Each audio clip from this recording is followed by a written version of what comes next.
Përshëndetje të nderuar zonja dhe zotrinj, ja ku po ritakohemi sërish me lajme të radhës, këtë herë për të pozicionuar tek një lajm që konkretisht 2 vite më herët na ka tronditur të gjithëve. Do ndalojmë tek Liridona Ademaj, bashkëshortja nëna e cila u ekzekutua në sy të fëmijëve nga bashkëshorti i saj, një krim i paguar, një histori që në fakt na tronditi që në momentin kur policia e Kosovës vuri nën hetim Naim Murselin, bashkëshortin e Liridona Ademajt. Vllau i Liridonës për muaj të tërë, për brenda një viti e gjysëm, 2 vite, është duke folur rreth ngjarjes edhe rreth rastit dhe nga familja e Liridonës kërkohet vetëm drejtësia. Por ditën e djeshme, Prokuroria e Kosovës ka nxjerrur detaje shokuese që kanë tronditur të gjithë opinionin. Një tjetër seancë tronditse u zhvillua në gjykatën e Prishtinës lidhur me rastin që ka tronditur gjithë opinionin publik në Kosovë, vrasjen makabër të 30 vjeçares Liridona Ademaj, ngjarje që ndodhi në fund të vitit kaluar në Gjakov. Në bankën e të akuzuarve, me duar të prangosura dhe fytyra të ngryra, qëndruan sërish Naim Murseli, bashkëshorti i viktimës dhe personi që akuzohet si porositësi i vrasjes, bashkë me Granit Plavën dhe Kushtrim Kokallën, të dy të dyshuarit si ekzekutor dhe bashkëpunëtor në këtë krim të rënd që tronditi vendin. Vëmendja e të gjithëve ishte e përqendruar tek dëshmitari kryesor i ditës, eksperti mjekoligjor nga IML, doktori Naim Uka, i cili kishte kryer autopsinë mbi trupin e pajet të Liridona Ademajt. Do me thënë për herë të parë në gjykatën e Kosovës, në praninë të Naim Murselit, Granit Plavës dhe Kushtrim Kokallës, të cilët akuzohen për ekzekutimin e Liridona Ademajt më nëntor të vitit 2023. Për herë të parë, Naim Uka, doktori i cili ka kryer ekspertizën mjekoligjore, ka treguar të vërtetën dhe çfarë është parë në trupin e Liridonës. Me zërin e tij të qetë, por me fjalë që rëndonin në ajër, ai tregoi para trupit gjykues momentet e analizës që zbuluan gjithë brutalitetin e këtij krimi. Gjatë procedurave të autopsisë është konstatuar vrima hyrëse në regionin e djathtë të kokës, do me thënë nënkupton që Liridona është goditur direkte në kokë me plumb, e shkaktuar nga arma e zjarit me drejtim nga djathtas majtas. Pjesë metalike të predhës janë gjetur në anën e majtë murore të kokës dhe janë dorëzuar si provë e policisë, e deklaroi ai. Sipas tij, plaga fatale kishte shkaktuar gjakderdhje të madhe të brendshme dhe të jashtme në tru që e çoi menjëherë në vdekje Liridonën. Domethënë, sipas mjekut të zotit Uka, plaga që është hapur në moment ka patur gjakderdhje të brendshme dhe të jashtme dhe e ka çuar automatikisht në vdekje Liridonën. Por ajo që tronditi më shumë sallën ishte konstatimi i ekspertit se vrasja ishte kryer nga një distancë jashtëzakonisht e afërt, vetëm 2 deri në 5 cm nga koka e viktimës.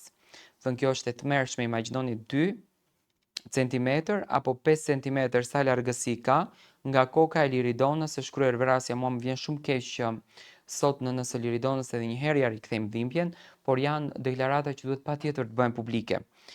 Qitja ka shkaktuar dhe djegje të lëkurës, gjë që tregon se arma ka qenë shumë afër.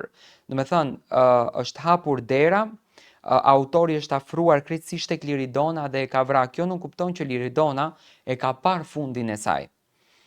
Kjo përjashton çdo mundësi vetvrasje, sqaroi mjekoligjori zotri Uka. Eksperti zbuloi gjithashtu edhe një plagë shtesë në krahun e majtë të viktimës, që sipas tij mund të jetë shkaktuar nga një mjet i fortë, madje edhe nga dora e njeriut. Dora është një nga mjetet që nuk mund të përjashtohet si shkaktar i këtij dëmtimi, normalisht, sepse nuk mund të bëhet ajo me aq afërsi nga diçka koti, do me thënë kjo duket më që është vrasje. Theksoi ai duke lënë të kuptojë se viktima mund të ketë pësuar edhe goditje fizike para se të ekzekutohej, do me thënë mund ta kenë rrahur, apo si që thuhet që është kapur përdore, që në fakt lidhen me atë se çfarë fëmijët e Liridonës kanë folur para se të dilte lajmi i madh, ku djali i madh i Liridonës tha që babi e shtrëngonte mamin dhe nuk e lishonte. Ky detaj hapi shumë pyetje mes të pranishmëve në sallë, duke ngritur dyshime të reja mbi karakterin brutal të ngjarjes dhe mënyrën se si u zhvillua minuta e fundit e Liridona Ademaj. Tani, pista e makinës me qira ka qenë dëshmia e pronarit të karburantit. Pas dëshmisë së mjekoligjiorit, në sallë u thirr Jeton Binaku, pronari i një pike karburanti në Gjakov. Ai dëshmoi se ishte personi që ja kishte dhënë me qira makinën e tipit Seat Granit Plavës, i cili dyshohet se e përdori në natën e krimit pikërisht këtë makinë. Binaku shpreh se sjellja e Plavës atë ditë kishte qenë e pazakontë, duke shtuar se ishte më i shqetësuar se zakonisht, por nuk kishte treguar se pse. Kishim biseduar shkurt, thot, por vura re se ishte shumë nervoz. Më pas makina u pa duke lëvizur në zonën ku ndodhi vrasja, dëshmon zoti Binaku.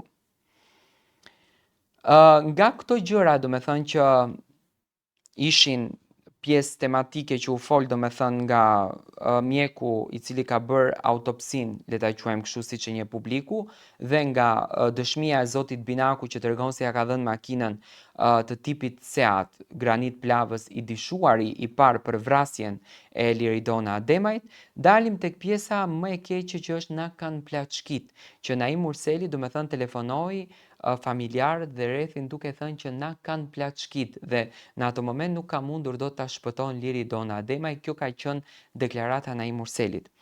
Në një tjetër dëshmitar, Naim Sadiku, pronari një marketi afër të vendit të ngjarjes, tregoi momentet e para pas vrasjes.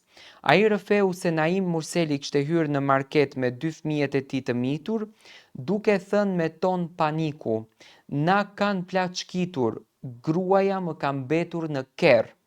Sadiku tregoi se kishte parë qetësinë e ftohtë në sjelljen e Murselit, që ndonse pretendonte të ishte i tronditur, refuzoi të flasë me policin duke thënë se është shumë i shqetësuar. Do me thënë, sipas zotit Sadiku, një dëshmitar tjetër i rastit, thotë që Naimi vërtet ka krijuar panik, por në thelb ka krijuar qetësi, sepse nuk mundesh të tregosh me mimikën gënjeshtrën apo të vërtetën, nga që mimika tregon gjithçka. Kur ka panik të vërtet, duket tensioni, duket stresi, gjithçka tjetër, me këtë tjetrën që ti e inskenon. Sadiku tregoi se kishte parë qetësinë e ftohtë, do me thënë në sjelljen e zotit Murseli, por një detaj i rëndësishëm doli në dritë gjatë dëshmisë së tij. Murseli kishte përdorur telefonin e Sadikut për të dërguar një mesazh të panjohur. E kuptoni, do me thënë që ka qenë gjithçka e skenuar. Ma kërkoi telefonin, thot zoti Sadiku, dhe dërgoi një mesazh me dikë, nuk më tregoi me kë as çfarë kishte shkruar, deklaroi dëshmitari duke shtuar dyshimet se mund të ketë kontaktuar bashkëpunëtorët e tij menjëherë pas krimit. Në fund, para trupit gjykues doli dhe Hasan Hasanaj, punëtori një kompanie derivatesh, i cili po ashtu konfirmoi se kishte parë Granit Plavën duke vozitur veturën e tipit Seat, të cilën më pas policia identifikoi si mjetin e përdorur në natën tragjike. Kjo dëshmi, së bashku me provat e tjera të papritura, forcon edhe më tej versionin e hetuesit se Naim Murseli kishte organizuar një vrasje të paramenduar, duke simuluar një plaçkitje për të fshehur gjurmët. Rasti Liridona Ademajt, nënës së 2 fëmijëve, është kthyer në një nga historitë më të rënda dhe më të diskutuara të viteve të fundit në Kosovë. Opinioni publik ende nuk e ka kapërdier dot faktin se një burr i cili duhet të ishte mbrojtës i familjes, akuzohet si organizator i vrasjes së bashkëshortes së tij. Çdo seancë në gjykat po zbar gjithnjë më shumë detaje të ftohta e njerëzore për mënyrën se si u zhvillua kjo ngjarje. Sipas prokurorisë, motivi kryesor dyshohet të ketë qenë përfitimi financiar dhe problemet martesore në çift. Në fakt, këto janë detajet më të fundit nga rasti i cili po ndiqet për 2 vite me radhë, le të themi, në prokurorinë dhe në gjykatën e Kosovës.